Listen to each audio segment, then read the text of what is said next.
सभी भक्तों को श्री शिवाय नमस्तुभ्यम हर हर महादेव। आज मैं आपके सामने शिवरात्रि से संबंधित जितने भी उपाय हैं वह सभी प्रस्तुत कर रहा हूँ।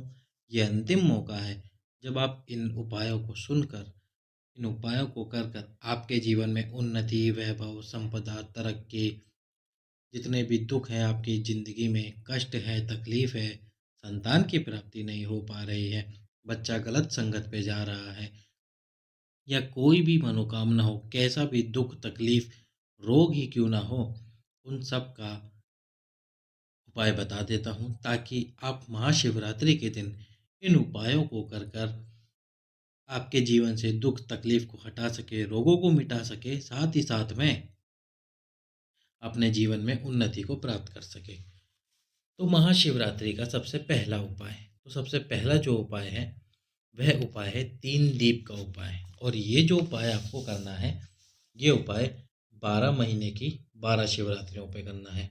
यदि आप इस महाशिवरात्रि से इस उपाय को प्रारंभ करेंगे तो आपको अगले साल की महाशिवरात्रि तक इस उपाय को करना होगा, तभी जाके आपको इस उपाय का पूर्ण फल प्राप्त होगा।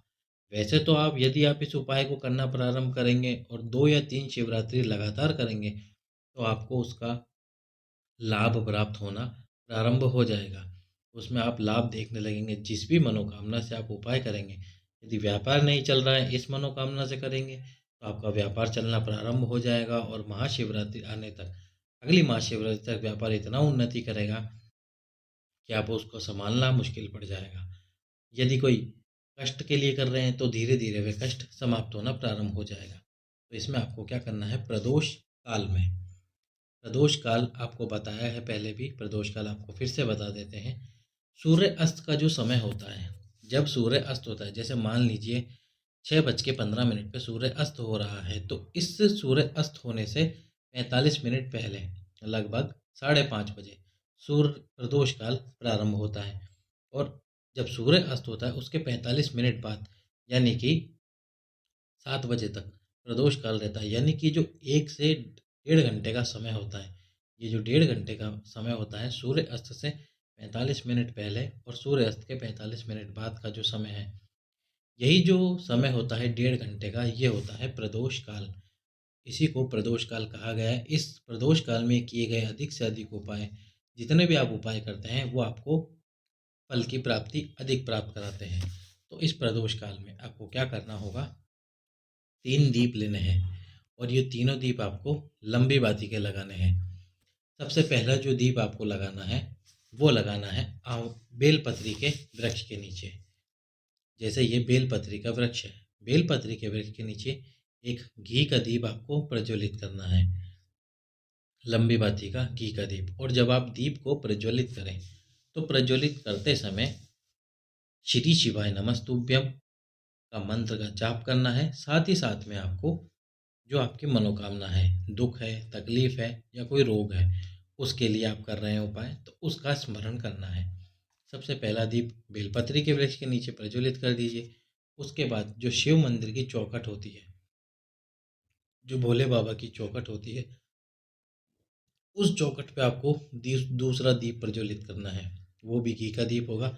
वहाँ भी श्री शिवाय नमस्तुभ्यम का जाप कीजिए।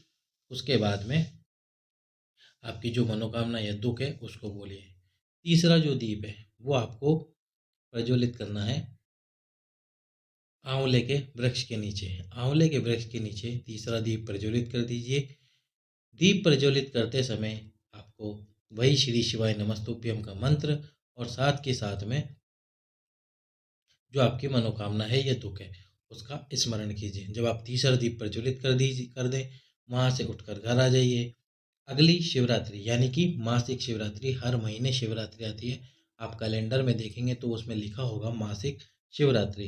ये जो शिवरात्रि आती है ये पूर्णिमा के बाद आती है और अमावस के पहले आती है। तो इतना समय मैंने आपको बता दिया। उस समय में आप देखना कैलेंडर में लिखा होगा मासिक शिवरात्रि। उस शिवरात्रि पे फिर से जाइए, फिर से उसी प्रकार से 3 दीप लेके जाइए। 3 दीप प्रज्वलित कर लिए घी के। जो आपकी मनोकामना है उस मनोकामना को बोलिए और वापस घर आ जाइए। दूसरी या तीसरी शिवरात्रि तक आपको आपकी बोली गई मनोकामना या दुख में लाभ होना प्रारंभ हो जाएगा जो आप दुख होगा वो कटना प्रारंभ होगा, मनोकामना होगी वह पूर्णता की तरफ बढ़ेगी। और आपको ये उपाय करना है 12 महीने की 12 शिवरात्रि। अब अगला उपाय, अगला जो उपाय है उसमें आपको क्या करना है, एक पत्ता लेना है, बेलपत्र का पत्ता यानी बेलपत्र लेना है। अब इस बेलपत्र को शिवरात्रि के दिन ही बेलपत्री के वृक्ष के नीचे, जो बेलपत्री की जड़ होती है, अब हम जड़ में तो इसे पत्ते को समर्पित नहीं कर सकते, जो जो बेलपत्री के वृक्ष के नीचे जो मिट्टी होती है हमको उसी को जड़ मानना पड़ता है कि यही भगवान, यही बेलपत्र की जड़ है और इसी जड़ में भगवान भोलेनाथ, माता पार्वती और उनके 13 बच्चे समाहित हैं। इस बेलपत्र को बेलपत्री के वृक्ष के नीचे बैठकर, अब इस बात का ध्यान रखना कि बेलपत्री के वृक्ष के नीचे बैठना है आपको। कोई छोटा सा पौधा हो बेलपत्री का जो आपने गमले के अंदर लगा रखा हो, उसके नीचे उपाय को नहीं करना है। बेलपत्री का जो वृक्ष आपकी हाइट से ऊपर हो, यानी कि आपकी सर के हाइट से ऊपर हो, उसी बेलपत्री के वृक्ष के नीचे आपको जाके बैठना है। एक बेलपत्र आपकी मनोकामना बोल के समर्पित करना है उस जमीन पर जिसमें बेलपत्र का वृक्ष लगा हुआ है। समर्पित करने के बाद में घर पुनः आ जाइए। इस उपाय को भी आपको 2 या 3 शिवरात्रि लगातार करना ही है। 2 या 3 शिवरात्रि आप इस उपाय को कीजिए, जो भी मनोकामना है आपकी वो आपकी मनोकामना पूर्ण होगी। अब अगला उपाय की तरफ चलते हैं। अगला उपाय है जो कि है पार्थिव शिवलिंग का उपाय। पार्थिव शिवलिंग की पूजा गुरुजी जो सावन की शिवरात्रि आती है उसमें कराते ही हैं, हमेशा 2 साल से कराते हुए आ रहे हैं, इस साल भी अवश्य ही कराएंगे। तो जो पार्थिव शिवलिंग होता है उसके बारे में उन्होंने बताया है, उसके बाद मैं भी जानकारी दे देता हूँ कि जब भी आप पार्थिव शिवलिंग का निर्माण करें तो अपने वर्ण के अनुसार मिट्टी का उपयोग करें। जैसे कि ब्राह्मण सफ़ेद मिट्टी का शिवलिंग बनाए, शूद्र काली मिट्टी का शिवलिंग बनाए, वैश्य पीली मिट्टी का और क्षत्रिय लाल मिट्टी का शिवलिंग बनाए। पर यदि आपके पास ये मिट्टियाँ ना हो तो आप बेलपत्री के वृक्ष के नीचे की ही मिट्टी ले सकते हैं या कहीं और से भी मिट्टी ले सकते हैं। उसमें थोड़ी सी काली मिर्च मिला दें। साथ में जब आप मिट्टी घर लेके आएँ तो उसमें थोड़ा सा छीटन कर दीजिए गंगा जल का, और उसके बाद में थोड़ी सी काली मिर्च पिसी हुई मिला दीजिए और उसके बाद पार्थिव शिवलिंग का निर्माण कीजिए। पार्थिव शिवलिंग का निर्माण करने से पहले पार्थिव शिवलिंग के नीचे एक बेलपत्र अवश्य रख दीजिए, क्योंकि जो भोलेनाथ का शिवलिंग है वह माता पार्वती के हस्त कमल पर रखा हुआ है। तो जब आप इस पर निर्माण करेंगे तो आपको आपके फल, आज आपकी पूजा का पूरा फल प्राप्त होगा। पार्थिव शिवलिंग का निर्माण कीजिए, अच्छे से बाबा की पूजन अर्चना करके भोलेनाथ का विसर्जन कर दीजिए। 12 महीनों की 12 शिवरात्रियों पर इस उपाय को कीजिए। जिस भी मनोकामना से आप इस उपाय को करेंगे भोलेनाथ आपकी मनोकामना अवश्य ही पूर्ण करेंगे। महाशिवरात्रि का अगला उपाय, यदि आपको बहुत ज़्यादा ही रोगों ने घेर लिया है, आपने बहुत से डॉक्टरों को दिखा दिया है, कोई भी आपका रोग ठीक नहीं कर पा रहा है, कोई बहुत बड़ा रोग हो गया है या ऐसा कोई रोग, असाध्य रोग हो गया है जिसका इलाज आपने हर जगह पर कराया पर इलाज हो ही नहीं रहा है, तो महाशिवरात्रि के दिन आपको क्या करना है, 7 सफ़ेद पुष्प लेने हैं। अब वो सफ़ेद कोई से भी पुष्प हो सकते हैं, कोई से भी 7 सफ़ेद पुष्प ले लिए और शिवरात्रि के दिन शिव मंदिर में जाकर शिव मंदिर में जाइए और शिव मंदिर में जाकर वो 7 पुष्प भगवान शंकर पर समर्पित कीजिए। कौन से महादेव का आपका नाम लेना है? कुंदकेश्वर महादेव का आपको नाम लेना है। कुंदकेश्वर महादेव एक ऐसा महादेव है जो कि रोगों को दूर करते हैं, रोगों को दुख तकलीफ मिटा देते हैं। जो भी आपको दुख तकलीफ या रोग होता है वह मिटा देते हैं। कुंदकेश्वर महादेव का नाम लेकर 7 बेलपत्र, 7 बेलपत्र नहीं, क्षमा करना, 7 सफ़ेद पुष्प आपको समर्पित करने हैं भोलेनाथ पर। 7 सफ़ेद पुष्प समर्पित कीजिए कुंदकेश्वर महादेव का नाम लेकर। 2 या 3 शिवरात्रि इस उपाय को भी कीजिए। बाबा आपका जो भी रोग होगा उसको समाप्त कर देगा। और यदि आप चाहते हैं कि आपको रोग ही नहीं हो और आप बिल्कुल ठीक हैं, तो ये उपाय शिवरात्रि का नहीं प्रतिदिन का है, जो कि मैं आपको अभी बता देता हूँ। प्रतिदिन आपको सुबह उठकर या फिर जब भी आपको समय मिले, प्रतिदिन 11 बार कुंदकेश्वर महादेव, कुंदकेश्वर महादेव का नाम लीजिए।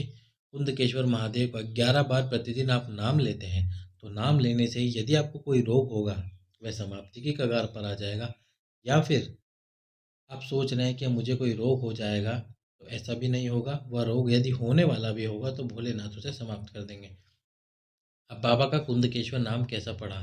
दो राक्षस थे जो कि माता पार्वती को अपनी पत्नी बनाना चाहते थे। तो माता ने उन पे कुंदुक, जो आपने गणेश जी के हाथ में अस्त्र देखा होगा, उस कुंदुक का प्रहार करा उन दोनों पर।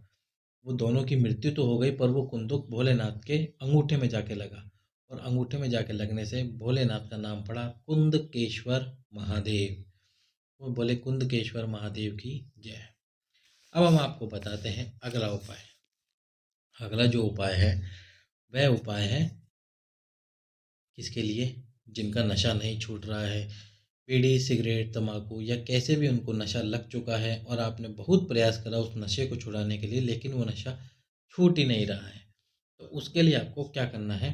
5 बेलपत्र। और जो बेलपत्र का पीछे वाला ठूंठ होता है, जो बेलपत्र होता है, जैसे कि आपको बेलपत्र में ही दिखा देता हूँ। जो बेलपत्र होता है, उस बेलपत्र का जो पीछे वाला ठूंठ होता है, उस ठूंठ को आपको तोड़ना है। जैसे कि इसमें देखिए, अब ये जो बेलपत्र है ना, इस बेलपत्र का आपको ये पीछे वाला ठूंठ तोड़ना है। ऐसे 5 बेलपत्रों के 5 ठूंठ को आपको तोड़ना है। और 5 ठूंठ को तोड़कर उसके बाद में इन 5 ठूंठों को तोड़ने के बाद भोलेनाथ के मंदिर में जाकर, शिव जी के मंदिर में जाकर आपको इन 5 ठूंठों को, जहाँ से जल नीचे गिरता है, इस स्थान से, जैसे कि इस स्थान से जल नीचे गिरता है, तो इस स्थान पर वो 5 ठूंठ आपको रख देने हैं। अब उनको रखने के बाद में जब रखे आप, तब हाटकेश्वर महादेव का स्मरण कीजिए। हाटकेश्वर महादेव, साथ में एक कलश जल भगवान शंकर के शिवलिंग पर समर्पित कीजिए। एक कलश जल जब आप समर्पित कर देंगे, तो इन 5 ठूंठ में से जितने ठूंठ नीचे गिर जाए, 5 में से 4 गिरे, 3 गिरे, 2 गिरे या 1 गिरे, या पांचों के पांचों ही गिर जाए, जितने भी आप गिरे उनको उठा लीजिए। मान लीजिए कि 4 ठूंठ नीचे गिरते हैं, एक ऊपर ही रह गया शिवलिंग पे।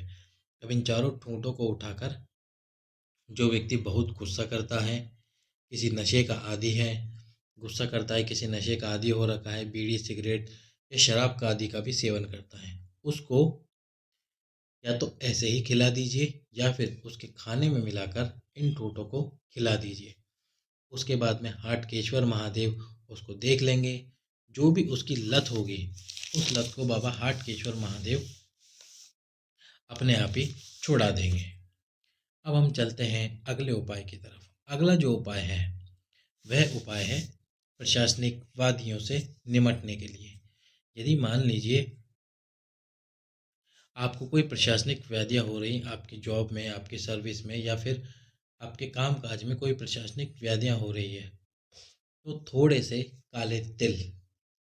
काले तिल लीजिए। उन काले तिलों को शिवरात्रि के दिन भगवान शंकर के ऊपर समर्पित कीजिए। यदि कोई व्यक्ति आपको परेशान करना है प्रशासनिक व्याधियों में, तो उस व्यक्ति का नाम लीजिए और उसके नाम से उस काले तिलों को समर्पित कीजिए। और उसके बाद में आपको एक कलश जल समर्पित कर देना है। बस इतना सा काम कीजिए। पहले एक शिवरात्रि इस उपाय को करके देखिए। यदि उपाय करने के बाद आपको कोई फर्क नज़र नहीं आता, तो 1 महीने का समय रहता है आपके पास में। आप अगली शिवरात्रि के दिन भी इस उपाय को कीजिए। जो मासिक शिवरात्रि आती है, अगली शिवरात्रि को भी इस उपाय को कीजिए। थोड़े से काले तिल समर्पित कीजिए, साथ ही साथ में एक कलश जल समर्पित कीजिए। काले तिल और जल समर्पित कर दीजिए। बाबा आपकी प्रशासनिक व्याधियों को दूर कर देगा।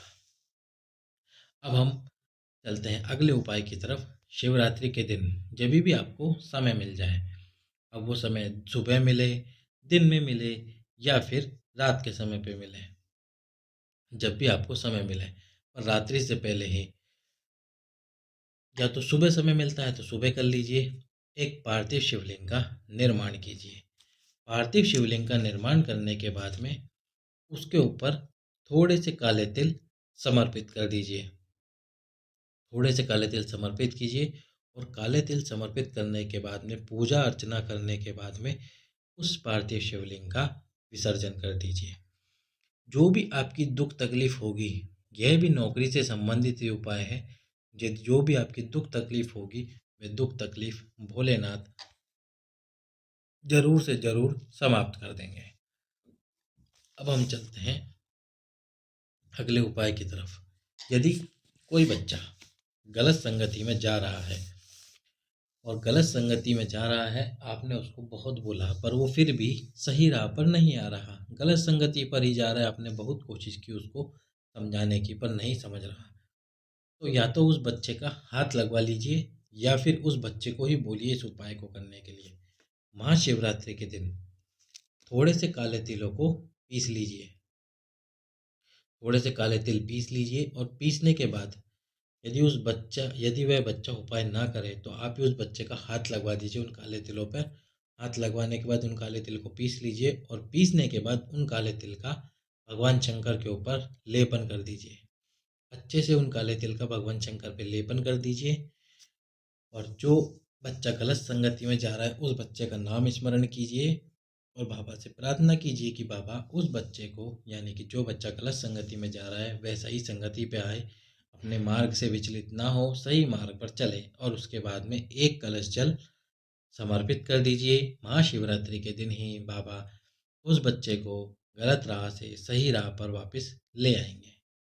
अब हम चलते हैं महाशिवरात्रि के अगले उपाय की तरफ। तो महाशिवरात्रि का जो अगला उपाय है, यदि आपने किसी को दया भाव से पैसा दिया, कोई व्यक्ति आपसे पैसे मांगने हैं, आपका कोई रिश्तेदार हो या कोई भी हो, दोस्त वोस्त जिसने भी आपसे पैसा मांगा, आपने सोचा कि अभी इसको दुख तकलीफ है, मैं पैसे दे देता हूँ, पर जब आप स्वयं का पैसा मांगने गए तो उसने देने से मना कर दिया या आपको टालम टोल करने लगा कि आज नहीं कल दे दूंगा, परसों दे दूंगा, या ऐसे कर दूंगा वैसे कर दूंगा, बोले पैसा लेके भाग थोड़ी रहा हूँ तेरा। तो यदि कोई इस प्रकार से बोले और आप बहुत मिन्नतें करने के बाद में आपको आपका पैसा ना मिले, तो कुछ मत कीजिए, थोड़ा सा दही अपने हाथ में ले लीजिए। थोड़ा सा दही हाथ में लेकर शिव मंदिर में जाकर उस व्यक्ति का नाम स्मरण कीजिए। जितना आपने पैसा दे रखा है उस पैसे का स्मरण कीजिए। जिससे जितना पैसा लेना उतना पैसा स्मरण करने के बाद में उस दही को भोलेनाथ के शिवलिंग पर समर्पित कर दीजिए। शिवलिंग पर दही को समर्पित करने के बाद में एक बेलपत्र भी समर्पित कर दीजिए। एक बेलपत्र समर्पित कीजिए। एक बेलपत्र समर्पित करने के बाद में घर आ जाइए। यदि 1 महीने के अंदर उसने आपका पैसा नहीं दिया तो अगले महीने शिवरात्रि फिर से आ रही है मासिक, फिर से इस उपाय को कीजिए। मात्र 2 शिवरात्रि के अंदर अंदर ही उस व्यक्ति के पास में कहीं ना कहीं से पैसा आएगा, और यदि नहीं भी आएगा तो भोलेनाथ उसको खींच कर आपके पास लाएंगे और वह पैसा देकर जाएगा। कहाँ से भी देकर जाएगा, कहाँ से बाबा इंतजाम कराएगा, वो बाबा पे छोड़ दो। आप तो बस आप तो उपाय करो और बाकी सब बाबा पे छोड़ दो। अब अगले उपाय की तरफ बढ़ते हैं। जो अगला उपाय है वह है ठीक रात्रि के 12 बजे। ठीक 12 बजे, ठीक 12 बजे आपको एक बेल का फल, बेलपत्री का जो फल आता है उस बेलपत्री के फल को समर्पित कीजिए ठीक 12 बजे। क्षमा कीजिएगा, रात्रि के नहीं, दिन के 12 बजे। दिन के 12 बजे जो बेलपत्री का फल है उस बेलपत्री के फल को समर्पित कीजिए और समर्पित करने के बाद में उस बेलपत्री के फल को उठा कर ले आइए। उठाकर उस बेलपत्री के फल को ले आइए और फिर उसके अंदर का गूदा, यदि आप इससे बढ़िया उपाय में कर सके तो जो बेलपत्री का फल है उसके अंदर का जो गूदा है, यदि उसे ही समर्पित कर दे निकाल के तो ये और भी बढ़िया रहेगा। उस अंदर के गूदे को ही दिन के 12 बजे बाबा के शिवलिंग पर समर्पित कीजिए और उसके बाद में इस गूदे को उठाकर घर पर ले आइए। उसके बाद जब भी आप खाना खाएं तो खाना खाने के बाद में इसका छोटा सा भाग खाने के तुरंत बाद खा लीजिए। आपके पेट से संबंधित जो भी बीमारी होगी, अल्सर की प्रॉब्लम हो या फिर एसिडिटी बनती हो, पेट में ऐसी कोई समस्या हो जिसका समाधान कोई ना कर पा रहा हो, तो उसका समाधान मेरा बाबा अवश्य कर देगा। थोड़ा थोड़ा खाइए जब तक वो बेलपत्री का फल समाप्त नहीं हो जाता। और खाने के बाद में सुबह और शाम दोनों समय पर आपको खाना है इसको। जो भी आपकी समस्या होगी पेट से संबंधित वह समस्या समाप्त हो जाएगी। अब हम चलते हैं अगले उपाय की तरफ। तो जो बेलपत्र की पत्ती होती है, तो तीनों पत्तियों पर आपको चंदन लगाना है। जैसे कि जो बेलपत्र की तीनों पत्तियां हैं, इन तीनों पत्तियों पर आपको चंदन लगा देना है। पूरे पे चंदन लगाना है अच्छे से, जो चंदन आपके पास उपलब्ध हो। उस चंदन को लगा करने के बाद में ये जो बेलपत्री की डंडी है, इस पर आपको इत्र लगाना है। यदि इस पर इत्र ना लगा पाए तो जो आपकी उँगलियां हैं, अंगूठा और अंगूठे के जस्ट पास वाली उँगली, उस उँगली पर इत्र लगा लीजिए। और जब आप ये बेलपत्र की पकड़ी डंडी पकड़ें, तो पकड़ने पर इस डंडी में आपको बेलपत्र की डंडी में इत्र लग जाएगा, क्योंकि आपकी उँगलियों में इत्र लगा हुआ होगा। तो जैसा आपको उचित लगे आप वैसे कर लीजिए, या तो डंडी में इत्र लगा दीजिए या फिर अपनी उँगलियों पर इत्र लगा लीजिए, अंगूठे और उँगली पर इत्र लगा लीजिए। और लगाने के बाद में इस बेलपत्र को वैसे ही पकड़े पकड़े भोलेनाथ के शिवलिंग पर समर्पित कीजिए। आपकी जो भी विशेष मनोकामना है, जो भी आपकी विशेष मनोकामना है, उस मनोकामना को बोलते हुए भोलेनाथ के शिवलिंग पर इस बेलपत्र को समर्पित कर दीजिए। समर्पित करने के और ये जो बेलपत्र आप समर्पित करेंगे, ये आपको 12 शिवरात्रियों पर समर्पित करना है। लगातार 12 शिवरात्रियों पर आपको इस बेलपत्र को समर्पित करना है। 12 शिवरात्रि जब आप लगातार इस बेलपत्र को समर्पित करेंगे, तो जो भी आपकी विशेष मनोकामना है वो अवश्य पूर्ण होगी, क्योंकि भगवान विष्णु भाग्य का लिखा देते हैं, भगवान ब्रह्म कर्म का लिखा देते हैं, और मेरा भोलेनाथ ना कर्म का देता है ना भाग्य का देता है। जो तुम मनोकामना उनसे मांगोगे वह मनोकामना पूरी करके दे देता है। देने से पहले नहीं सोचता है मेरा पापा कि क्या दे रहा है, क्यों दे रहा है, बस दे देता है। चलिए, तो अब अगले उपाय की तरफ चलते हैं। यदि सास और बहू में बहुत ज़्यादा लड़ाई होती है, दोनों एक दूसरे का मुंह देखने को तैयार नहीं है, लड़ाइयाँ ही करते रहते हैं, पति बहुत परेशान है दोनों की वजह से, तो उसके लिए आपको क्या करना है, या तो सास बहू के लिए कर ले या फिर बहू अपनी सास के लिए कर ले। तो इसमें आपको क्या करना है, चंदन की एक गोली बनानी है। चंदन की एक गोली बनाइए छोटी सी। और चंदन की गोली बनाने के बाद में सबसे पहले जो आपकी अनामिका उंगली है, अनामिका उंगली कौन सी, रिंग फिंगर वाली, जिसमें आप अंगूठी पहनते हैं, जो रिंग फिंगर है उसके ऊपरी हिस्से पर जो नाखून के आगे वाला हिस्सा होता है, उस हिस्से पर आपको थोड़ा सा शहद लगाना है। थोड़ा सा शहद लगाइए। शहद लगाने के बाद जो आपने चंदन की गोली बनाई है, उस गोली को उस शहद के ऊपर रखिए। मतलब उस उंगली के ऊपर आपने शहद लगा दिया, उस उंगली के ऊपर ही रखिए। रखने के बाद में बाबा के मंदिर में जाकर, जहाँ ये शिवलिंग और माता पार्वती दोनों का एक साथ मिलन होता है, इस स्थान पर आपको उस उंगली से चंदन की गोली को धीरे धीरे पूरे चारों तरफ गोले के रूप में घुमा देना है। सास बहू के लिए इस उपाय को कर ले और बहू सास के लिए उस उपाय को कर ले। दोनों एक दूसरे के लिए इस उपाय को कर ले। दोनों के बीच में जितनी लड़ाइयाँ मन मुटाव हो रहे हैं, वे सारे के सारे समाप्त हो जाएंगे और बाबा आपके ऊपर कृपा करके आपके घर में सुख और शांति प्रदान करेंगे। अब हम चलते हैं महाशिवरात्रि के अगले उपाय की तरफ। तो जो अगला उपाय है उसमें आपको क्या करना है, एक पीपल का पत्ता लेना है। जिस व्यक्ति को बहुत ज़्यादा बीमारियां हैं, तो एक पीपल का पत्ता लीजिए। उस पीपल के पत्ते पर शहद लगा लीजिए। अब बाबा के मंदिर में जाकर इस पीपल के पत्ते पर से पहले तो थोड़ा शहद शिवलिंग के ऊपर गिरा दीजिए। शिवलिंग के ऊपर गिराने के बाद में जो पीपल का पत्ते के ऊपर शहद लगा होगा, उस पीपल के पत्ते को बाबा के शिवलिंग पर चारों तरफ गोल गोल गोल गोल करके घुमा दीजिए। मतलब कि जैसे आप किसी कपड़े से कभी शिवलिंग साफ करते होंगे, तो उसी प्रकार उस पीपल के पत्ते को हाथ में लेकर जिस भाग पर शहद लगा हुआ है, उस भाग पर चारों तरफ उस शिवलिंग के घुमा दीजिए, ताकि पीपल के पत्ते पे लगा हुआ शहद बाबा के शिवलिंग पर लग जाए। उसके बाद जितना भी उस पीपल के पत्ते पर शहद बचे, बाबा की चौखट पर जाकर, शिव मंदिर की चौखट पर जाकर, उस पर बैठकर उस पत्ते पर जितना शहद हो, उस शहद को धीरे धीरे चाट लीजिए। जो भी आपका रोग है उस रोग का भी स्मरण करते हुए उस शहद को चाट लीजिए। कैसा भी रोग होगा आपका, वह भोलेनाथ उसी समय समाप्त कर देगा। अगली शिवरात्रि पर भी आपको इस उपाय को करने की आवश्यकता नहीं पड़ेगी।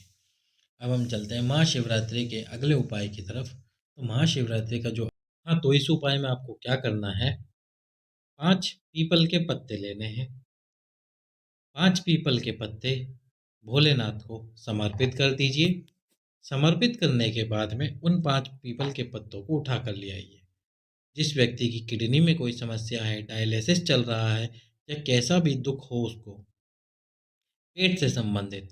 उसके बाद में जो आप 5 पीपल के पत्ते घर लेकर आए हो, तो जो 1 पीपल का पत्ता है 4 पीपल के पत्तों को रख दीजिए और 1 पीपल के पत्ते को एक कलश में जल भरकर उसमें डाल दीजिए। अब जिस व्यक्ति को जो समस्या है, उस व्यक्ति को पूरे दिन सुबह से लेकर शाम तक बोलिए कि बोले आपको इस कलश का जल समाप्त करना है पूरे दिन भर में। दूसरे दिन फिर एक और पत्ता लीजिए, जिस पत्ते को आपने कलश में डाला था उसको निकाल कर वृक्ष के नीचे ठंडा कर दीजिए। जो 4 पत्ते बचे थे उसमें से एक और पत्ता लेना है। दूसरे दिन उस पत्ते को कलश में डालिए, सुबह से शाम तक उसका पानी उस व्यक्ति को पिलाइए। फिर तीसरे दिन तीसरा पत्ता लेना है, तीसरे पत्ते का पानी भी उस उस कलश में पानी डालकर तीसरा पत्ता डालिए और पूरा पानी सुबह से लेकर शाम तक समाप्त करवा दीजिए।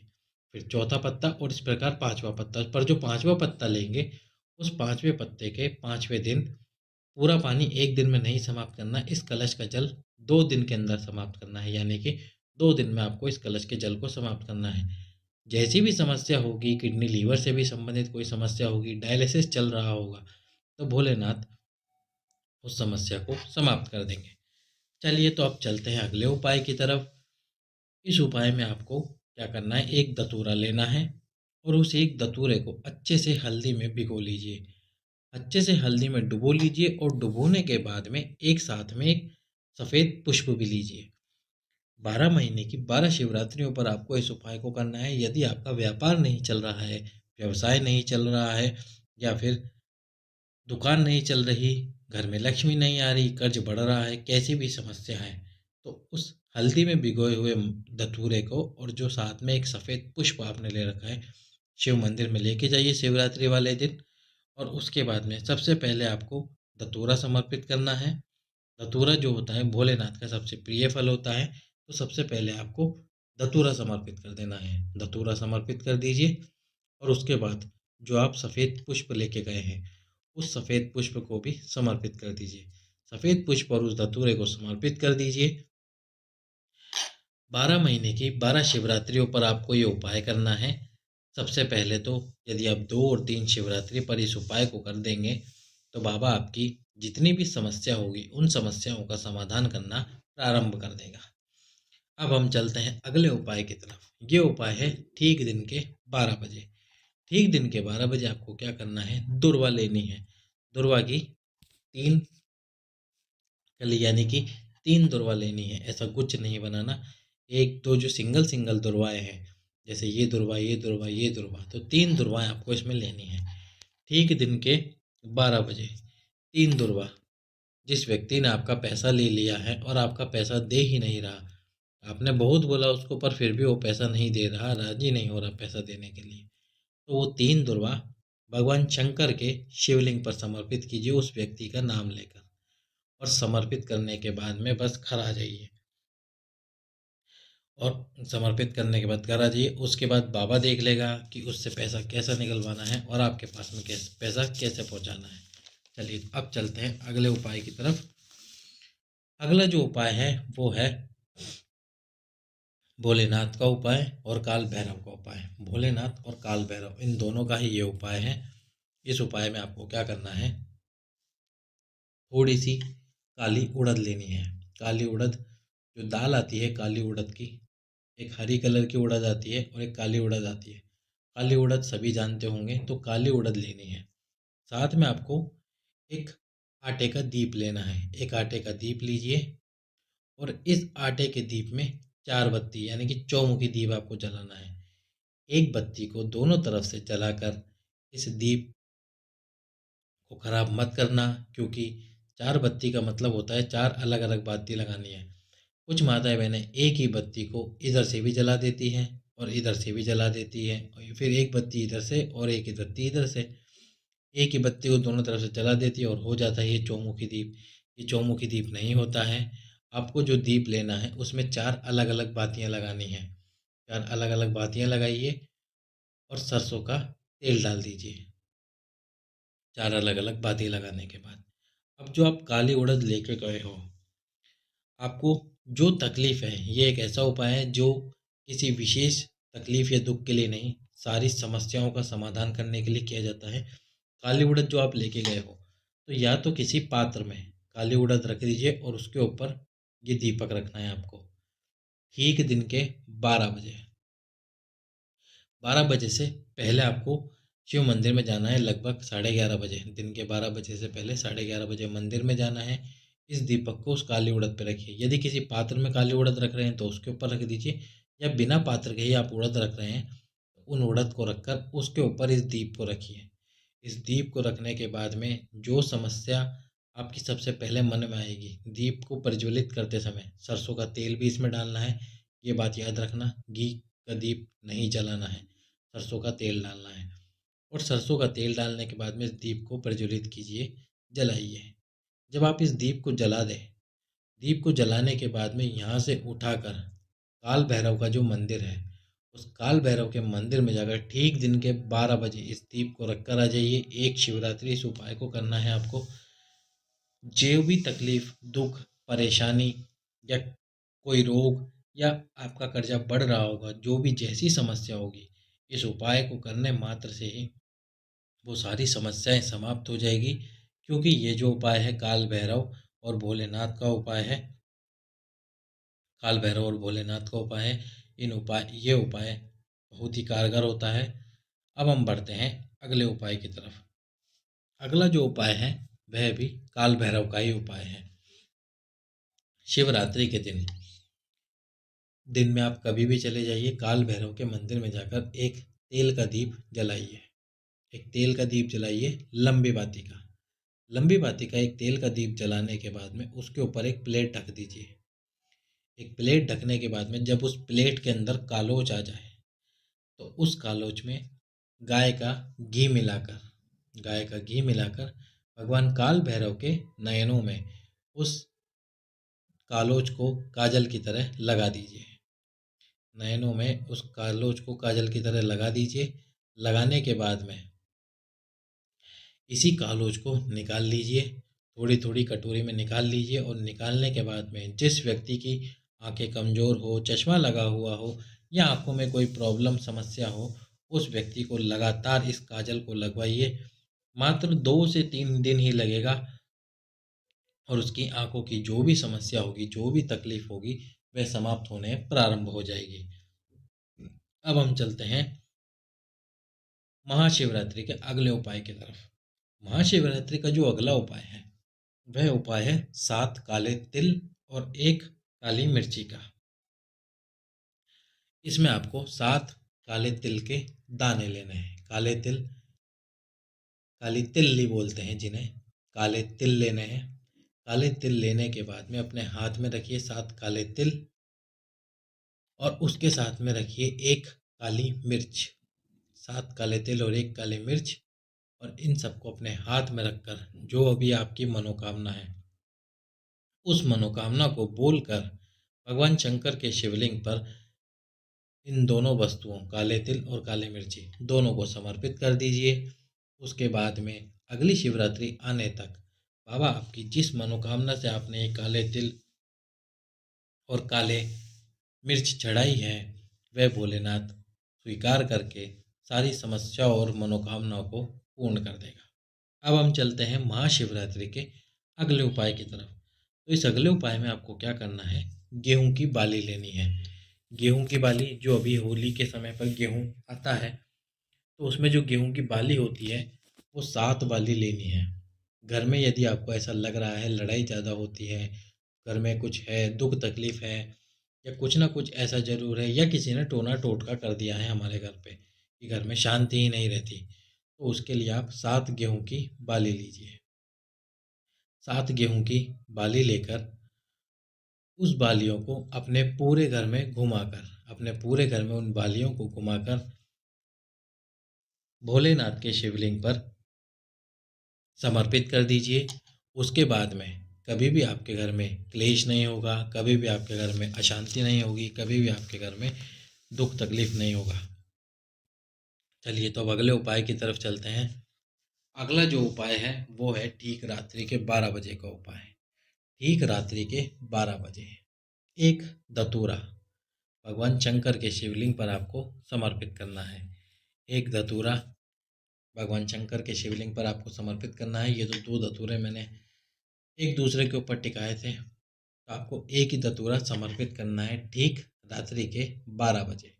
ठीक रात्रि के 12 बजे एक धतूरा समर्पित कीजिए भोलेनाथ के शिवलिंग पर और मंदिर के बाहर आकर बैठ जाइए। जो दरवाजा है उस दरवाजे के बाहर आकर बैठिए और 12:30 बजे तक भगवान शंकर का शिव महापुराण का जो मूल मंत्र है, श्री शिवाय नमस्तुभ्यम। कुछ लोग या कुछ माताएं बहनें श्री शिवाय नमस्तुभ्यम के आगे ओम लगा देती है और फिर उस मंत्र को बोलती है ओम श्री शिवाय नमस्तुभ्यम। ये सही मंत्र का उच्चारण नहीं है। आप 1 लाख क्या 1 करोड़ बार भी यदि ओम श्री शिवाय नमस्तुभ्यम का जाप करोगे तो बाबा आपकी मनोकामना कभी नहीं सुनेंगे।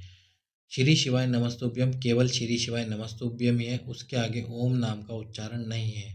तो आपको केवल श्री शिवाय नमस्तुभ्यम मंत्र का जाप करना है। श्री शिवाय नमस्तुभ्यम मंत्र का 12:30 बजे तक जाप करते रहिए। उसके बाद में इस धतूरे को उठाकर सुबह 4 बजने से पहले, यदि आपकी कोई दुकान है, दुकान नहीं चल रही, उस दुकान में लाल कपड़े में बांध दीजिए। घर में लक्ष्मी नहीं आ रही, घर में लाकर रख दीजिए। या कोई खेत या ऐसा कुछ है, खेत जिसके अंदर आपकी फसल नहीं उग रही, तो उस खेत में ले जाकर गाड़ दीजिए। बाबा ऐसी कृपा करेगा, ऐसी कृपा करेगा कि आप सोच भी नहीं पाओगे कि कैसी कृपा करेगा। चलिए तब अब चलते हैं अगले उपाय की तरफ। यदि किसी व्यक्ति की तबीयत ज़्यादा खराब रहती है और वह बेड से भी नहीं उठ पाता है, तो इस उपाय में आपको लेने हैं 7 बोर। 7 बोर लेने हैं। बोर अब कैसे दिखाई देते हैं एक बार मैं आपको दिखा देता हूँ। तो देखिए, इस प्रकार के ये बोर दिखाई देते हैं जैसा आप स्क्रीन पर देख रहे हैं। ये बोर होते हैं। अब इनको आपको 7 बोर लेने हैं। 7 बोर जिस व्यक्ति की तबीयत ज़्यादा खराब रहती है, दुख तकलीफ ज़्यादा रहती है, उस व्यक्ति को या तो 7 बोर स्पर्श कराकर उसके ऊपर से 7 बार घुमाकर ठीक दिन के 12 बजे 7 बार घुमाकर इन बोरों को या तो उस व्यक्ति के ऊपर जो या तो उस व्यक्ति को आप शिव मंदिर में ले जाइए और वहीं पर घुमाकर 12 बजे शिव जी पर चढ़ा दीजिए, या फिर घर में 10 मिनट पहले ही आपको 7 बार इन उस व्यक्ति पे से घुमाने हैं और इन 7 बारों को ठीक 12 बजे शिव जी के मंदिर में ले जाकर भगवान शंकर के ऊपर समर्पित कर देने हैं। जैसा भी दुख तकलीफ रोग उस व्यक्ति को होगा वह समाप्त हो जाएगा। अब हम चलते हैं अगले उपाय की तरफ। अगला जो उपाय है वह उपाय केवल और केवल साल भर में 3 बार किया जाता है। 3 बार ही उपाय किया जाता है। इस उपाय में जो बेलपत्र के कांटे होते हैं, बेलपत्र जो होता है माता पार्वती के नयन अश्रुओं से प्रकट हुआ है। और भोलेनाथ ने कहा कि बोले स्त्री के मन में कभी कभार बैर उत्पन्न हो जाता है इस प्रकार से, इसलिए भोलेनाथ बेलपत्री के कांटे समर्पित स्वीकार नहीं करते, उन पर समर्पित नहीं होते। केवल बेलपत्री का पत्ता और फल ही समर्पित किया जाता है। तो माता पार्वती को इस बात को सुनकर बुरा लगा और उन्होंने भोलेनाथ से पूछा कि भोलेनाथ क्या कभी भी आप मेरे इन कांटों को स्वीकार नहीं करोगे? तो भोलेनाथ ने कहा साल में केवल 3 घड़ी, 3 दिन, 3 नक्षत्र और 3 पल ऐसे होंगे जब मैं इन कांटों को भी स्वीकार करूंगा। वो 3 घड़ी और 3 दिन कौन से हैं? सबसे पहला है महाशिवरात्रि का दिन, महाशिवरात्रि के दिन। दूसरा है बैसाख महीने की प्रदोष, कोई सी भी प्रदोष, उजाले पखवाड़े की या अंधेरे पखवाड़े की। और साथ में सावन का दूसरा सोमवार। इन 3 समय पर ही आप बेलपत्री के कांटे समर्पित कर सकते हैं। और यदि आप इस उपाय को करते हैं तो आपको तीनों बार यानी कि तीनों दिन इस उपाय को करना पड़ेगा। महाशिवरात्रि पर करते हैं तो बैसाख महीने में भी करना पड़ेगा और उसके बाद सावन के महीने में भी करना पड़ेगा। तो बेलपत्र के 7 कांटे, आपकी ज़िंदगी के जितने भी कांटे हैं, आपको लगता है कि ये मेरी ज़िंदगी में सबसे बड़ा कांटा है, ये जाने का नाम ही नहीं ले रहा, तो आपको आपको उसका नाम नहीं लेना है। बस 7 कांटे और एक धतूरा लीजिए। एक धतूरा और 7 कांटे लेकर इन दोनों को महाशिवरात्रि के दिन ठीक दिन के 12 बजे भगवान शंकर के शिवलिंग पर समर्पित कर दीजिए। जब आप पहली बार ये उपाय कर दें तो उसके बाद आपको बैसाख महीने में भी इसी उपाय को करना है। प्रदोष के दिन, प्रदोष काल में 7 कांटे और एक धतूरा लेकर अपने हाथ में इन दोनों कांटों और धतूरे को रखकर बाबा के शिवलिंग पर समर्पित करके आ जाइए। कुछ मत बोलिए, बाबा आपकी ज़िंदगी के सारे कांटे ऐसे ही समाप्त कर देगा। और उसके बाद में जो सावन का दूसरा सोमवार आता है, सावन के दूसरे सोमवार में रात्रि को 10 से 12 बजे के बीच 10 से 12 बजे के बीच आपको इन कांटों को समर्पित करना है। ये केवल यही समय होता है जब सावन के दूसरे सोमवार के दिन इन कांटों को समर्पित किया जाता है। इन कांटों को समर्पित कीजिए भोलेनाथ के शिवलिंग पर। बाबा आपकी जो भी मनोकामनाएं, दुख या कांटे होंगे, उन कांटों को समाप्त कर देगा। चलते हैं अगले उपाय की तरफ। तो अगला जो उपाय है, उसमें आपको क्या करना है, 14 चने की दाल लेनी है। चने की दाल तो आप जानते होंगे, 14 चने की दाल लेनी है।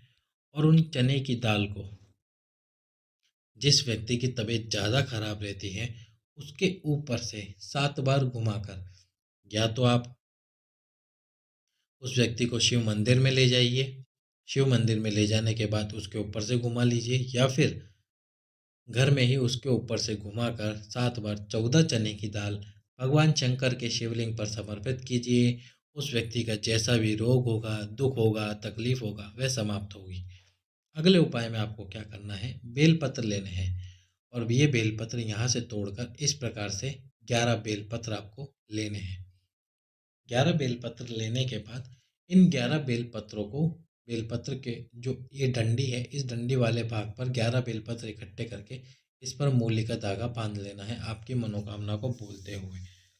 मनोकामना को बोलने के बाद, मूली का धागा बांधने के बाद, इन बेलपत्रों को भगवान शंकर के शिवलिंग में जो अशोक सुंदरी का स्थान होता है, ये जो मोटी सी लाइन है बीच में, ये है भगवान शंकर की छठे नंबर की पुत्री अशोक सुंदरी, जो शोक को दूर करने के लिए पैदा हुई थी अशोक के वृक्ष से। उसका नाम है अशोक सुंदरी। अशोक सुंदरी वाले स्थान पर इन बेलपत्री, जो आपने 11 बेलपत्री लिए हैं, जिनके ऊपर मूली का धागा बांधा है, अपनी मनोकामना बोलते हुए समर्पित कर दीजिए। जो भी आपकी मनोकामना होगी, भोलेनाथ उस मनोकामना को अवश्य ही पूर्ण कर देंगे। अब हम चलते हैं अगले उपाय की तरफ। अगला जो उपाय है, यदि कोई बच्चा जिसका पढ़ने में मन नहीं लगता हो, बहुत बार उसको आपने मार मार के बिठाया पढ़ने के लिए, पर फिर भी वो पढ़ नहीं रहा हो, बार बार बिठाया आपने पढ़ने के लिए पर पढ़ नहीं रहा हो, तो उसके लिए आपको क्या करना है, शिवरात्रि के दिन शहद लेना है और शहद बाबा के शिवलिंग पर समर्पित करना है। और शहद इतना लेना है कि वो पूरे शिवलिंग को कवर कर दे, पूरे शिवलिंग पर शहद आ जाए। अब जब ये शहद आ जाए तो उसके बाद में उस बच्चे से, जिस बच्चे का पढ़ने में मन नहीं लगता, उस बच्चे से इस शिवलिंग पर 31 बार ओम बनवाइए। हर एक जगह पर ओम बनवाते जाइए, बनवाते जाइए, बनवाते जाइए, बनवाते जाइए। 31 बार आप गिन लीजिए और 31 बार आपको ये ओम का निर्माण करवाना है।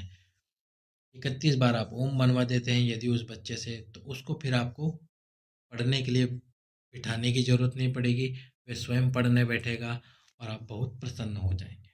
चलिए, तो अब चलते हैं अगले उपाय की तरफ। तो अगले उपाय है 7 धतूरों का उपाय। 7 धतूरे।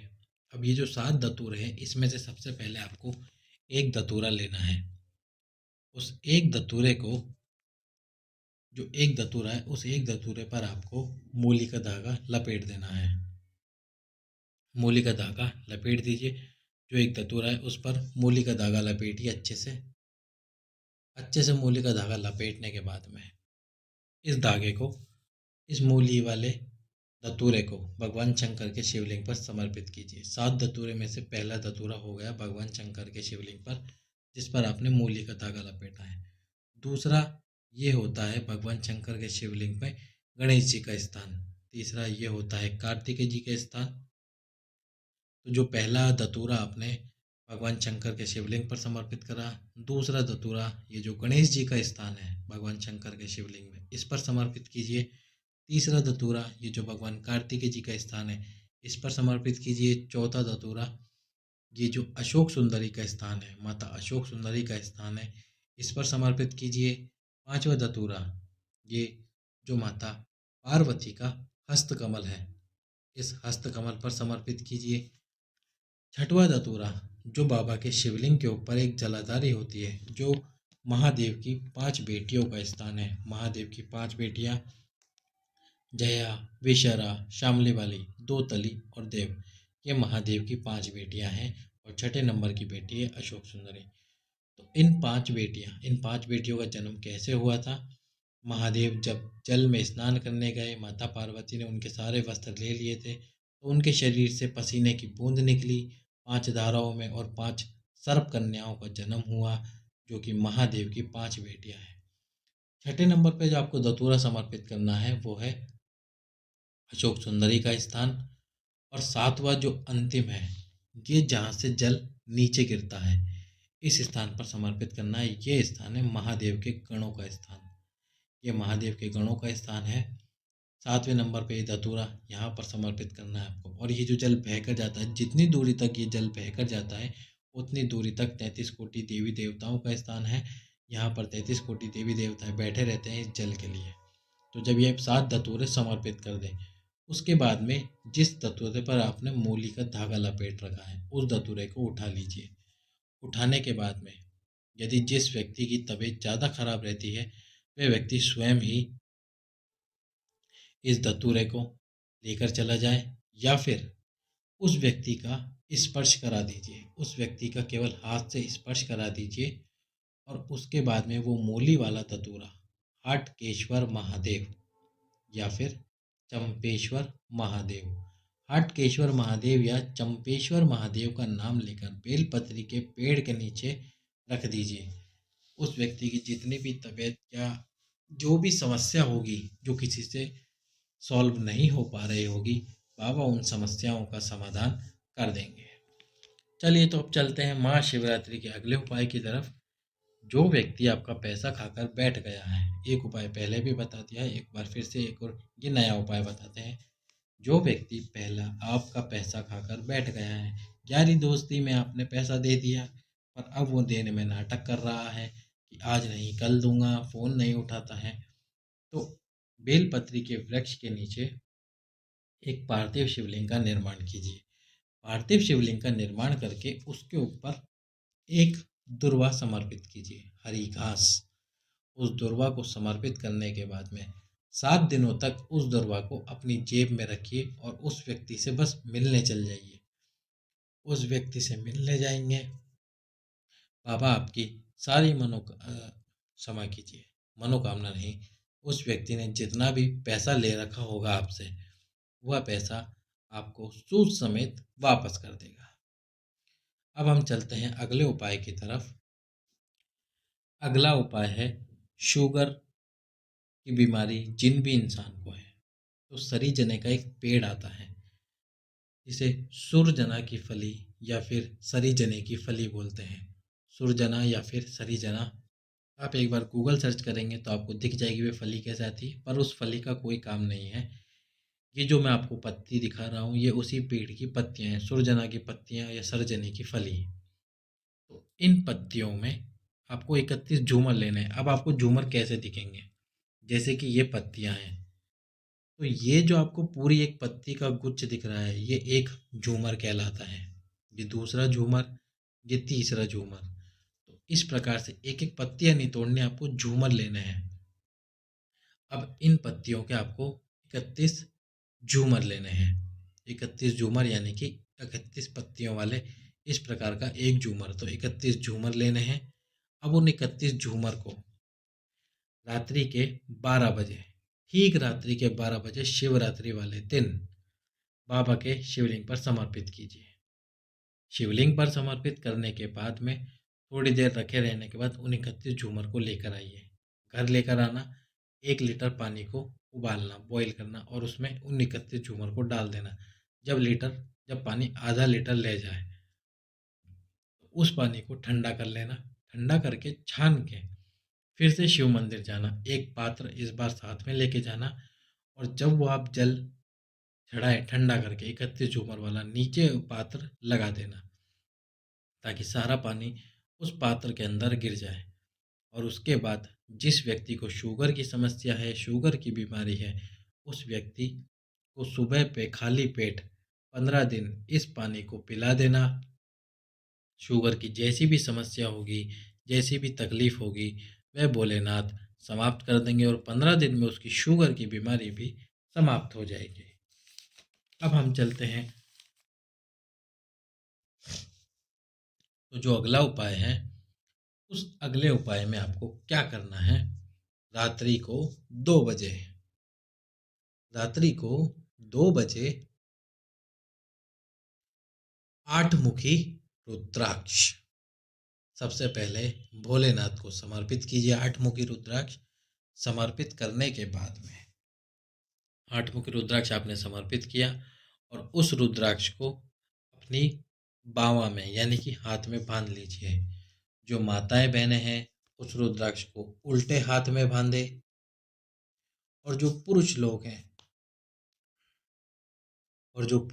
हैं उस रुद्राक्ष को सीधे हाथ में बांधे। तो माताएं उल्टे हाथ में और पुरुष सीधे हाथ में बांध लीजिए उस रुद्राक्ष को। बीपी से संबंधित जो भी समस्या या बीपी ऊपर नीचे भी होता होगा तो वह ऊपर नीचे होना बंद हो जाएगा, बीपी एक जगह पर स्थिर हो जाएगा। अब हम चलते हैं महाशिवरात्रि के अगले उपाय की तरफ। महाशिवरात्रि का अगला उपाय है रात्रि के ठीक 12 बजे। रात्रि के ठीक 12 बजे यदि आपके नयन में थोड़ी समस्या है, दिखाई कम देता है या फिर कोई तकलीफ आपको लग रही है, तो जो आपके नयन है उनके लिए रात्रि के ठीक 12 बजे शहद को भगवान शंकर के शिवलिंग पर समर्पित कर दीजिए और थोड़ी देर समर्पित रहने के बाद में उस शहद को उठा लीजिए और प्रतिदिन उस शहद को अपनी आंखों में लगाना प्रारंभ कीजिए। आपकी नयनों से संबंधित जो भी समस्या होगी वह समाप्त हो जाएगी। चलिए, तो अब चलते हैं अगले उपाय की तरफ। तो जो अगला उपाय है, यदि आपको कमर में दर्द है, हड्डियों में दर्द है, जोड़ों का दर्द है, तो ठीक रात्रि के 12 बजे भोलेनाथ को एक बेलपत्र समर्पित कीजिए और बेलपत्र समर्पित करने के बाद में और बेलपत्र से जुड़ी एक महत्वपूर्ण जानकारी, और जब भी आप भोलेनाथ को बेलपत्र समर्पित करें और करने से पहले उन बेलपत्रों को पेड़ से तोड़ें। तो जब आप तोड़ने जाते हैं समय का बहुत ध्यान रखिए, सोमवार के दिन बेलपत्र नहीं तोड़े जाते हैं। साथ ही साथ बेलपत्र जो होते हैं वो 12 बजे से पहले तोड़े जाते हैं, यानी दिन के 12 बजे से पहले तोड़े जाते हैं। यदि आप 12 बजे के बाद बेलपत्र तोड़ते हैं तो वो बेलपत्र भोलेनाथ स्वीकार नहीं करते हैं, इस बात का ध्यान रखना। तो बेलपत्र समर्पित कर दीजिए रात्रि को 12 बजे। समर्पित करने के बाद में उस बेलपत्र को उठाकर भोलेनाथ के मंदिर का जो शिखर है, मंदिर के शिखर का दर्शन कीजिए और दर्शन करते करते देखते देखते उस बेलपत्र को चबा कर खा लीजिए। आपके जो भी घुटनों का दर्द होगा, जोड़ों का दर्द होगा, वह पूर्णतः समाप्त हो जाएगा। अब चलते हैं अगले उपाय की तरफ। यदि कहीं पर बहुत बड़ा यज्ञ हुआ हो और उस यज्ञ में पूर्ण आहुति पर सबसे अंत में एक नारियल का गोला, जो सूखा हुआ नारियल आता है, उस नारियल के गोले को समर्पित किया जाता है यज्ञ में। आप देखना, किसी यज्ञ को, उस यज्ञ में सबसे अंत में सूखे हुए नारियल को समर्पित किया जाता है। सूखा हुआ जो नारियल होता है उस नारियल को समर्पित किया जाता है। तो जब उस नारियल की राख बन जाए, पूर्णतः वह जल जाए और वो नारियल की राख बन जाए, तो उस नारियल की राख को, गोले की राख को लेकर आ जाइए। 4 से 5 बार कपड़े में छान लीजिए उस भस्म को, और 4 से 5 बार छानने के बाद ठीक महाशिवरात्रि के दिन रात्रि को 12 बजे उस भस्म को बाबा के शिवलिंग पर चढ़ा दीजिए।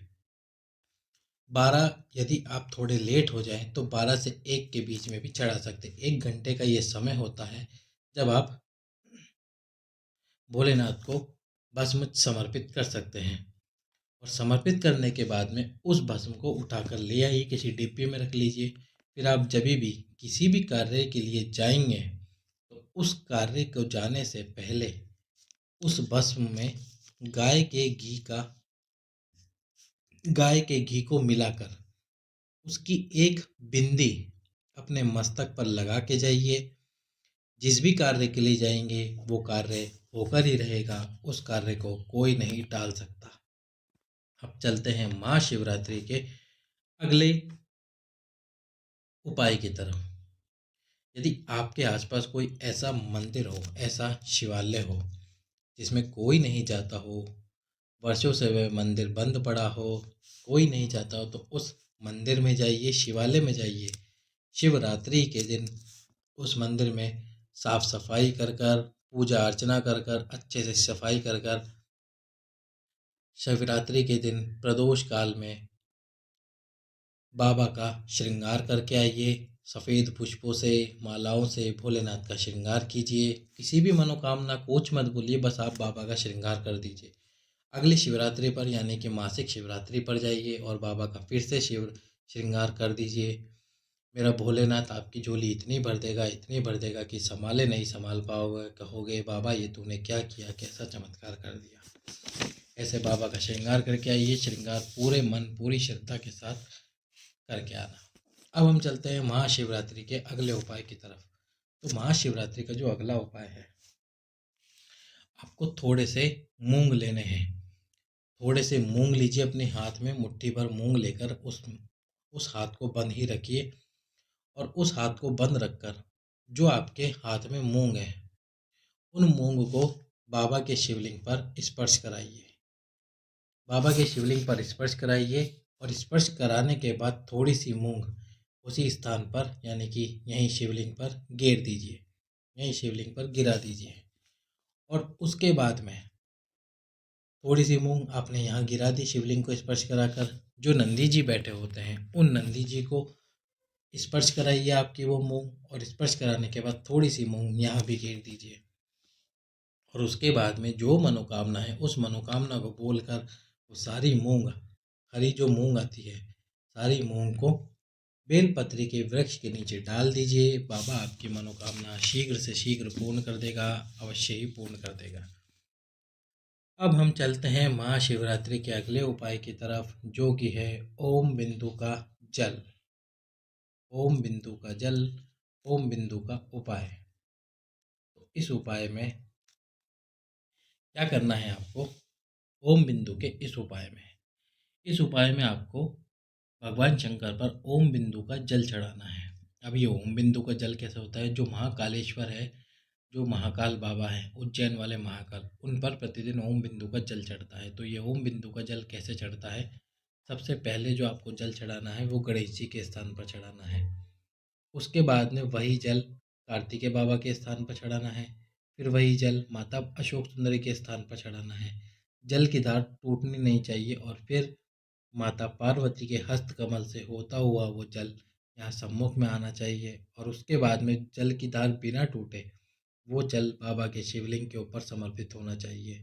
तो ये जो जल होता है बिना धार की टूटा हुआ जल, इसको बोलते हैं ओम बिंदु का जल। यदि आप ये ओम बिंदु का जल बाबा पर समर्पित करते हैं शिवरात्रि के दिन, तो बाबा आपकी मनोकामना शीघ्र और अति शीघ्र पूर्ण करते हैं। एक समय भी नहीं लगाएंगे, बाबा इस मनोकामना को पूर्ण करने के लिए जल्द से जल्द उस मनोकामना को पूर्ण कर देंगे। अब हम चलते हैं महाशिवरात्रि के अगले उपाय की तरफ। यदि आप महाशिवरात्रि के दिन मंदिर नहीं जा सकते, मंदिर बहुत दूर हो जाता है आपके लिए, मंदिर नहीं जा सकते, तो अपने आसपास ही कोई वृक्ष देखिए। वृक्ष कौन कौन से? बट का वृक्ष, पीपल का वृक्ष, या फिर बेलपत्र का वृक्ष, या आंवले का वृक्ष। इन वृक्षों के नीचे भी यदि आप एक कलश जल इन महादेवों का नाम लेकर समर्पित कर देंगे, किसी भी एक वृक्ष के नीचे जाना, चारों वृक्ष के नीचे मत चले जाना। वो भी जो सभी एक वृक्ष आपके नज़दीक में हो। जैसे कि मान लीजिए ये आपका घर है, ये आपका घर है, और इससे थोड़ी दूरी पर यहाँ पर है एक बेलपत्री का वृक्ष, इस जगह पर है एक पीपल का वृक्ष, इस जगह पर है एक आंवले का वृक्ष और इस जगह पर है बड़ का पेड़। तो जो सबसे नज़दीक में है, ये वाला वृक्ष आपके सबसे नज़दीक में जो बेलपत्री का है, तो इसी वृक्ष के पास चले जाना। ऐसे नहीं, पहले बेलपत्री पे गए, अब पीपल के पास जाते हैं, अब बट वृक्ष के पास जाते हैं और अब आंवले के पास चले जाते हैं, फिर वहाँ से वापस घर आ जाते हैं। ऐसा नहीं करना है, केवल एक ही वृक्ष के नीचे जाना है। जिस भी वृक्ष के नीचे जा रहे हो उस वृक्ष के नीचे उसी महादेव का स्मरण करना है। तो सबसे पहले यदि आप बेलपत्री के वृक्ष के नीचे जाते हो तो बेलकेश्वर महादेव का स्मरण कर कर जल समर्पित कीजिए। यह जल माता पार्वती, भोलेनाथ और उनके तीनों बच्चों को समर्पित होगा। पीपल के नीचे जा रहे हैं तो पिपलेश्वर महादेव, वट वृक्ष के नीचे जा रहे हैं तो बटकेश्वर महादेव, और यदि आंवले के वृक्ष के नीचे जा रहे हैं तो आकेश्वर महादेव। इस प्रकार किसी भी वृक्ष के नीचे जाकर आंवले के पेड़ के नीचे आकेश्वर, बेल के नीचे बेलकेश्वर, पीपल के नीचे पिपलेश्वर और वट वृक्ष के नीचे बटकेश्वर, जिस भी वृक्ष के नीचे जाइए उस वृक्ष के नीचे उस महादेव का नाम लेकर जल समर्पित कीजिए। महाशिवरात्रि की संपूर्ण पूजा का फल आपको प्राप्त हो जाएगा। अब हम चलते हैं अगले उपाय की तरफ। तो जो अगला उपाय है वह उपाय है नस और नाड़ियाँ चौक होने का। यदि चौक हो गई है तो उनको खोलने का उपाय है, नस नाड़ियाँ चौक करने का उपाय नहीं है। कहीं आप ऐसा सोचे कि ऐसा उपाय भी है शिवरात्रि के दिन जो किसी की नस नाड़ियाँ चौक कर सकता है। नहीं, ऐसा कोई उपाय नहीं है। यह केवल उपाय है नस नाड़ियाँ जिनकी चौक है उनको खोलने वाला उपाय है। इस उपाय में आपको क्या करना है, काले तिल पीस कर उसमें लाल चंदन मिलाना है और मिलाकर उसको उबटने की तरह तैयार कर लेना है। उबटने की तरह तैयार करने के बाद में उस काले तिल और लाल चंदन का लेपन भगवान शंकर के शिवलिंग पर करना है। और शिवलिंग पर करने के बाद 5 मिनट 10 मिनट वहाँ बैठिए, अपना नाम और गोत्र बोलिए। अपना नाम और गोत्र बोलने के बाद में उसके ऊपर एक कलश जल समर्पित कीजिए। समर्पित करने के बाद में जो आपने उबटना लगाया है उस उबटने को वापस शिवलिंग पे से उतार कर किसी पात्र में लेकर आइए और उस उबटने को अपने वक्ष स्थल पर लगाओ। 7 दिनों तक आपको उस उबटने को लगाना है। यदि कोई नस नाड़ियाँ चौक होगी तो वो खुल जाएगी, और यदि कोई ऑपरेशन होने वाला है आपका बड़ा तो वो ऑपरेशन टल जाएगा। अब हम चलते हैं महाशिवरात्रि के 3 ऐसे उपाय जो कि संतान की प्राप्ति के उपाय हैं। तो सबसे पहला जो उपाय है वह उपाय, उसमें क्या करना है, एक कलश लेना है, उस कलश के अंदर जल भर लीजिए। जल भरने के बाद में एक बेलपत्र उसमें डाल दीजिए। 10 मिनट जब वो बेलपत्र उसमें डला रहे तो उसके बाद में उस बेलपत्र को निकाल लीजिए। बेलपत्र को निकाल कर उसके बाद में उस कलश के जल को बाबा भोलेनाथ पर समर्पित कीजिए आपकी संतान की कामना के लिए कि हे भोलेनाथ, बहुत समय हो गए हैं, 15 साल 20 साल से लगी हुई हूँ, पर बाबा मेरी मनोकामना, मुझे संतान प्राप्ति नहीं हो रही है। बाबा संतान का सुख देव मुझे। उस जल को चढ़ा दीजिए और चढ़ाने के बाद में पात्र को भोलेनाथ के शिवलिंग के नीचे ही लगा दीजिए। जब आप पूरा जल चढ़ा दें तो पात्र नीचे लगा दीजिए। जो भी जल होगा वो उस पात्र के अंदर आ जाएगा। उसके बाद में उस पात्र का जल पति और पत्नी दोनों आचमन कर लीजिए, दोनों पी लीजिए। बाबा आपकी मनोकामना अवश्य ही पूर्ण करेगा। बेलपत्र का अगला उपाय, बेलपत्र का नहीं, शिवरात्रि का अगला उपाय हो जाता है कभी कभार। अगले उपाय में आपको क्या करना है, बेर लेने हैं, जो कि आप स्क्रीन पर देख रहे हैं कि किसी माताओं बहनों ने मुझसे पूछा बेर कैसे होते हैं। आप स्क्रीन पर देख लीजिए, बेर ऐसे होते हैं। तो इन बेरों को लेना है और बेर आपको लेने हैं 15 से 20 या फिर 30 बेर। कुल गिन लीजिए 15 से 30 या 30 बेर। और उसके बाद में उन 30 बेरों को शिवरात्रि के दिन बाबा पे समर्पित कर दीजिए। अब कुछ माताएं बहनें बोल रही हैं कि जो 30 बेर है वो हम कैसे समर्पित करेंगे, शिव जी के मंदिर में बहुत भीड़ होती है। तो अब भीड़ होती है, संतान की प्राप्ति आपको चाहिए, दुख तकलीफ तो झेलनी ही पड़ेगी थोड़ी बहुत। तो या तो उस समय चल जाइए जब मंदिर में कोई ना हो, सुबह के समय 3-4 बजे चले जाइए, उस समय मंदिर में कोई नहीं होगा पंडित जी के अलावा। तब 30 बेर समर्पित कर दीजिए और 30 बेर समर्पित करने के बाद में बाबा से प्रार्थना कीजिए, बाबा ये बेर खाने के बाद में आपकी कृपा हो और मुझे संतान की प्राप्ति हो। 30 बेर ले आइए आप, जो आपने चढ़ाए हैं उसमें से एक एक बेर पति और पत्नी प्रतिदिन रात को सोने से पहले खाकर सोइए।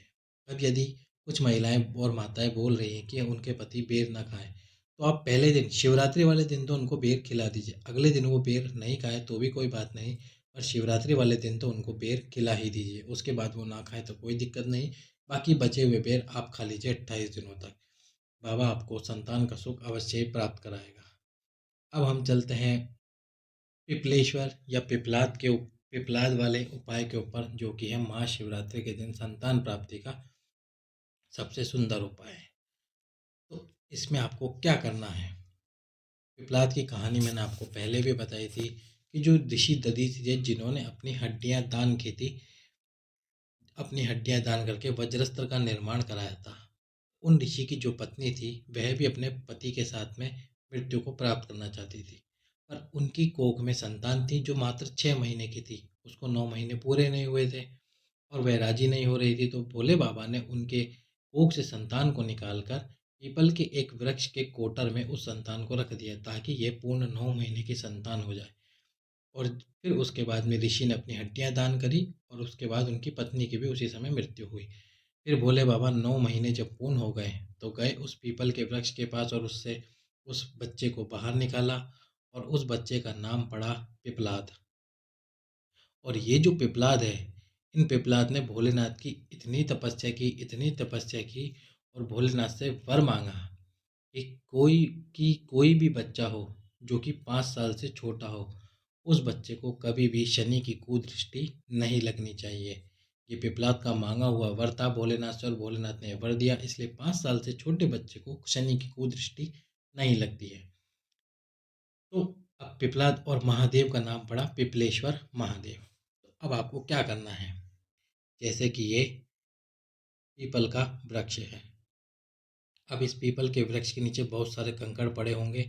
कोई सा भी एक कंकड़ उठाइए, उस कंकड़ को उठाकर उसको पिपलाद या पिपलेश्वर नाम दे दीजिए और पिपलेश्वर नाम देने के बाद में उसके ऊपर जल समर्पित कीजिए, पंचामृत समर्पित कीजिए। पंचामृत समर्पित करने के बाद में चंदन लगाइए और एक घी के दीप से आरती कर दीजिए। एक घी का दीप लगाना है लंबी बाती का एक घी का दीप लगाइए। अब इस घी के दीप को लगाने के बाद में एक पीपल का पत्ता लीजिए, कोमल सा प्यारा सा पीपल का पत्ता लेकर उस पीपल के पत्ते को अपने हृदय से लगाइए और हृदय से लगाने के बाद में बाबा से प्रार्थना कीजिए, हे भोलेनाथ, हे पिपलेश्वर महादेव, जैसे आपने पिपलाद की रक्षा करी और उसको 6 से 9 महीने का पूर्ण बालक बनाया, बाबा मुझे भी संतान की प्राप्ति हो। बाबा 15 साल हो गए, 20 साल हो गए, पर मुझे संतान की प्राप्ति नहीं हो पा रही है। भोलेनाथ, मुझे संतान की प्राप्ति कराना महादेव, मुझे संतान की प्राप्ति हो बाबा, मेरी इस मनोकामना को अवश्य पूर्ण कीजिए। और उसके बाद उस पीपल के पत्ते को उस कंकड़ या पत्थर पे रख दीजिए। भोलेनाथ आपकी मनोकामना अवश्य ही पूर्ण करेगा और आपको संतान की प्राप्ति भी अवश्य ही होगी। अब हम चलते हैं महाशिवरात्रि के अगला जो उपाय है, उस उपाय में यदि कोई बच्चा गलत मार्ग पर जा रहा है, गलत संगति पर जा रहा है, अपना कहना नहीं मान रहा है, तो उसी बच्चे से लाल चंदन और शहद, इन दोनों का लेपन महाशिवरात्रि के दिन बाबा के शिवलिंग पर करा दीजिए।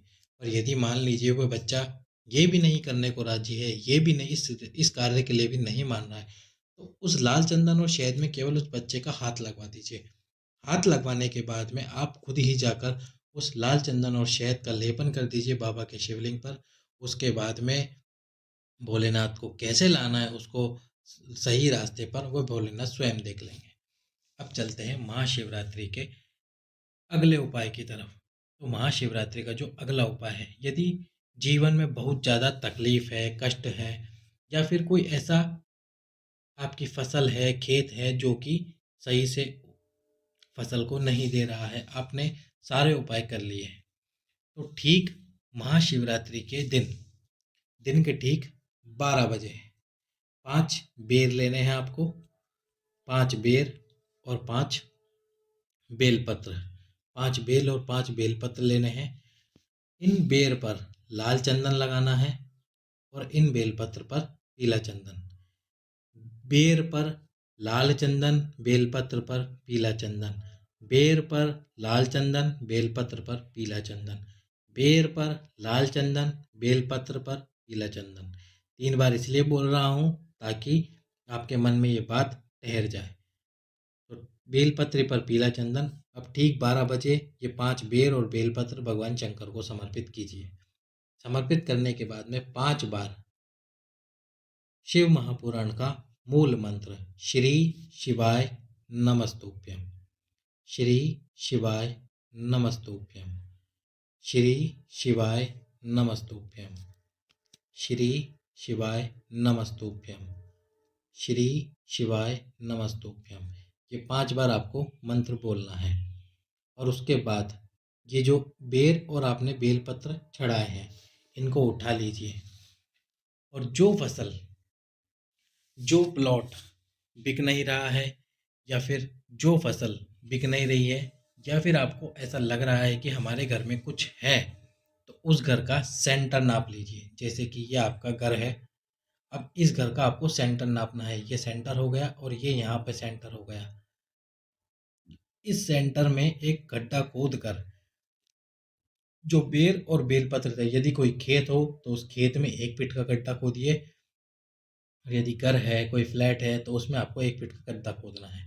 उस 1 फीट के गड्ढे में आपको वो 5 बेर और बेलपत्र डाल देने हैं। उसके बाद थोड़ी सी राई अपने हाथ में लीजिए, इस पूरे घर में या उस प्लॉट पर राई को घुमाकर उसी गड्ढे में डाल दीजिए और उस गड्ढे को पूर दीजिए। उस गड्ढे को बंद कर दीजिए। उसके बाद में ऐसा कोई दुख तकलीफ नहीं होगा जो आपको परेशान कर सके। अब हम चलते हैं महाशिवरात्रि के अगले उपाय की तरफ। तो महाशिवरात्रि का ये जो अगला उपाय है, इस अगले उपाय में आपको 12 शिवरात्रियों के 12 बेर समर्पित करने हैं। हर शिवरात्रि का 1 बेर समर्पित करना है और ये जो बेर आपको समर्पित करने हैं, सारे बेर एक साथ समर्पित नहीं करने, एक एक बेर आपको समर्पित करते जाना है। पहले 1 बेर समर्पित कीजिए, फिर 1 बेर समर्पित कीजिए। अब ये जो 12 बेर हैं, ये 12 बेर आपको समर्पित करने हैं और ये 12 बेरों में एक एक बेर किस प्रकार से क्या चीज़ आपको प्रदान करेगा उसका मैं आपको वर्णन कर रहा हूँ। तो सबसे पहला जो बेर है वो करेगा आपको वंश की वृद्धि, यानी कि आपकी संतान नहीं हो रही है या उसके साथ में आप परेशान हो, तो पहला बेर वंश की वृद्धि के लिए समर्पित किया जाता है। दूसरा बेर संपदा के लिए समर्पित किया जाता है। तीसरे नंबर का जो बेर है वो बच्चों की वृद्धि के लिए, बच्चों की बुद्धि के लिए समर्पित किया जाता है। चौथा नंबर का बेर रोग समाप्ति के लिए समर्पित किया जाता है। 5वें नंबर का बेर वैभव के लिए समर्पित किया जाता है। 6ठे नंबर का बेर अटके काम, यदि कोई काम आपके अटके हुए हैं सालों से, उन अटके हुए कामों को दूर करने के लिए समर्पित किया जाता है। 7वें नंबर का बेर कार्य सफलता के लिए समर्पित किया जाता है। 8वें नंबर का बेर खुशियों के लिए समर्पित किया जाता है। 9वें नंबर का बेर जो कि बहुत ही महत्वपूर्ण है, 9वें नंबर का बेर संतान की प्राप्ति के लिए समर्पित किया जाता है। 10वें नंबर का बेर संपदा के लिए, यदि आपको संतान सुख नहीं हो रहा है तो ये 12 बेरों में 12 जो आप बेर समर्पित करें, एक एक बेर समर्पित करें। 9वें नंबर का जो आप बेर समर्पित करेंगे उससे आपको संतान की प्राप्ति होगी। 10वें नंबर का बेर संपदा के लिए, 11वें नंबर का बेर एकादशी के फल के लिए और 12वें नंबर का जो बेर होता है वह नारी को अखंड सौभाग्य प्रदान करता है। इस प्रकार 12 शिवरात्रियों को ये 12 बेर आप एक एक करके महाशिवरात्रि वाले दिन समर्पित कर देते हैं, तो आपको इन 12 प्रकार की 12 प्रकार के लाभ प्राप्त हो जाते हैं और ये 12 प्रकार के लाभ आपके जीवन को उन्नत और वैभव प्रदान कर देते हैं। इस प्रकार ये जितने भी उपाय थे महाशिवरात्रि के, वे सभी मैं आपके समक्ष प्रस्तुत कर दिए हैं। सभी भक्तों को श्री शिवाय नमस्तुभ्यम। इन उपाय को कर कर आप अधिक से अधिक अपने जीवन में उन्नति, वैभव, संपदा और वंश की प्राप्ति करें। सभी भक्तों को श्री शिवाय नमस्तुभ्यम। हर हर महादेव। महाशिवरात्रि की अग्रिम बधाई आप सभी भक्तों को।